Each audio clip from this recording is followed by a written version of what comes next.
2월 27일 하늘에서 내리는 일용할 양식 하나님의 말씀은 민수기 36장 5절에서 9절까지 말씀입니다. 모세가 여호와의 말씀으로 이스라엘 자손에게 명령하여 이르되 요셉 자손 지파의 말이 옳도다. 슬로보앗의 딸들에게 대한 하나님의 명령이 이러하니라. 이르시되 슬로보앗의 딸들은 마음대로 시집가려니와 오직 그 조상 지파의 종족에게로만 시집갈지니 그리하면 이스라엘 자손의 기업이 이 지파에서 저 지파로 옮기지 않고 이스라엘 자손이 다 각기 조상 지파의 기업을 지킬 것이니라 하셨나니 이스라엘 자손의 지파 중 그 기업을 이은 딸들은 모두 자기 조상 지파에 종족되는 사람의 아내가 될 것이라. 그리하면 이스라엘 자손이 각기 조상의 기업을 보존하게 되어 그 기업이 이 지파에서 저 지파로 옮기게 하지 아니하고 이스라엘 자손 지파가 각각 자기 기업을 지키리라. 아멘. 오늘 우리가 읽은 말씀은 여자가 받은 유산에 대해 기록하고 있습니다.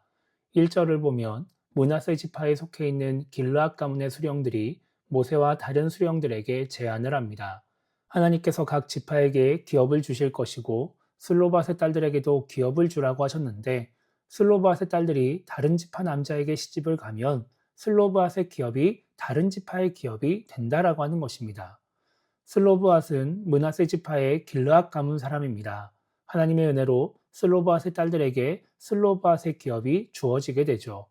이것은 슬로브앗의 딸들의 땅이기도 하지만 므낫세 지파의 땅이기도 하고 길르앗 가문의 땅이기도 합니다. 그런데 이 딸들이 시집을 가면 그 땅은 남편의 기업, 남편 지파에게 속한 기업이 됩니다. 그렇게 되면 하나님의 계획이 무너지기 때문에 대책이 필요하다고 말하는 것입니다. 그러자 모세가 하나님의 명령을 전합니다. 하나님은 므낫세 지파의 기업을 지키기 위해서 슬로브앗의 딸들에게 므낫세 지파의 남자에게만 시집을 가라고 말씀하십니다. 그러면 슬로브앗의 기업이 계속해서 므낫세 지파의 기업이 될 수 있기 때문입니다. 그래서 10절 이하의 말씀을 보면 슬로브앗의 딸들은 숙부의 아들들의 아내가 됩니다. 그리고 이것은 앞으로 기업을 물려받은 딸들의 결혼에 대한 중요한 지침이 되게 됩니다. 오늘 말씀을 통해 우리가 생각해 봐야 하는 것은 은혜를 지키기 위해서는 노력이 필요하다라는 것입니다. 이스라엘 자손들에게 있어서 기업, 가나안 땅은 이들에게 주어진 하나님의 은혜였습니다. 단지 일시적으로 주어지는 은혜가 아니라 계속해서 누리며 살아가는 은혜인 것이죠. 그래서 오늘 길르앗 가문의 수령들이 하는 말은 단지 자신들의 땅을 지키기 위해서 하는 말이 아니라 하나님이 주신 은혜를 지키기 위해서 하는 말로 이해해야 합니다. 그 은혜를 계속해서 지키기 위해 잃어버리지 않기 위해 빼앗기지 않기 위한 노력인 것입니다. 슬로밧의 딸들의 행동도 마찬가지입니다. 이 딸들은 직접 아버지의 기업을 달라고 요청한 사람들입니다. 그리고 하나님의 은혜로 인해 당시의 시대 상황으로는 받을 수 없는 기업을 받게 되었습니다. 그래서 이들은 그렇게 받은 기업, 하나님의 은혜를 지키기 위해서 다른 지파에게 시집가지 않습니다. 만약 이들이 다른 지파 남자들에게 시집가려고 했다라고 한다면 엄청 많은 사람들이 찾아왔을 것입니다.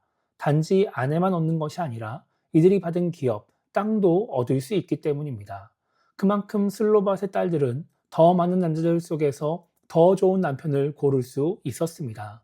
그런데 슬로밧의 딸들은 기업을 지키기 위해 그 은혜를 지키기 위해 유익을 누릴 수 있는 기회를 기꺼이 포기하게 됩니다.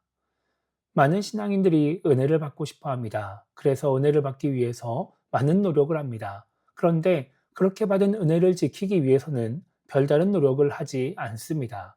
그저 은혜를 받는 것으로 만족하는 것입니다. 그러다 보니까 어렵게 받은 은혜를 쉽게 놓쳐버립니다.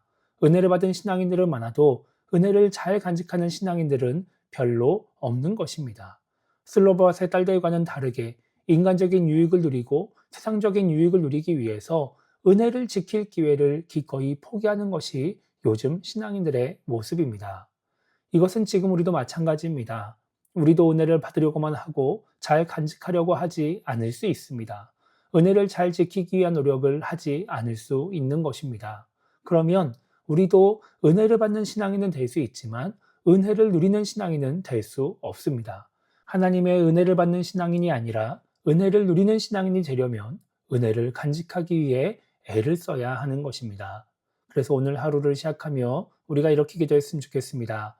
은혜를 받는 것만 신경 쓰고 지키지 못해서 은혜를 누리지 못하는 그런 신앙인이 되지 않게 달라고 기도했으면 좋겠고요. 은혜를 잘 간직하기 위해 내가 해야 할 일이 무엇인지 생각하며 실천할 줄 아는 그런 신앙인이 되게 달라고 기도하며 오늘 하루를 시작했으면 좋겠습니다.